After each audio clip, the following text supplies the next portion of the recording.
पैसे भेजने किसी और को थे लेकिन गलती से भेज किसी और को दिए, तो क्या यहाँ पर 406 की एफआईआर हो सकती है? हमारे पास जो केस है उसके फैक्ट्स कुछ इस तरह से हैं कि एक बंदे ने बैंक में जाके ट्रांजैक्शन करने को कहा कि मेरे अकाउंट से फलां अकाउंट में ट्रांजैक्शन कर दी जाए 30 लाख रुपए की, लेकिन बैंक से ये मिस्टेक हुई और एक दो डिजिट्स आगे पीछे होने की वजह से वो जो ट्रांजैक्शन थी वो तारक चौहान नामी एक शख्स के अकाउंट में हो गई।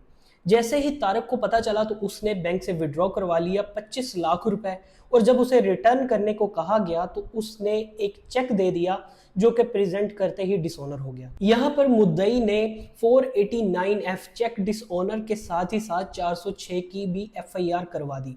अब सवाल ये था कि यहाँ पर 406 अटैक्ट होता है या नहीं होता। 405 में अगर इसकी डेफिनेशन देखी जाए तो इसमें यही है कि क्रिमिनल ब्रीच ऑफ ट्रस्ट, यानी कि अमानत में खयानत। आपने किसी को पैसे उसके ट्रस्ट की बेस पे दिए कि अपने पास रख लो, अगर वो उन पैसों को अपने इस्तेमाल में ले आता है तो ये अमानत में खयानत थी।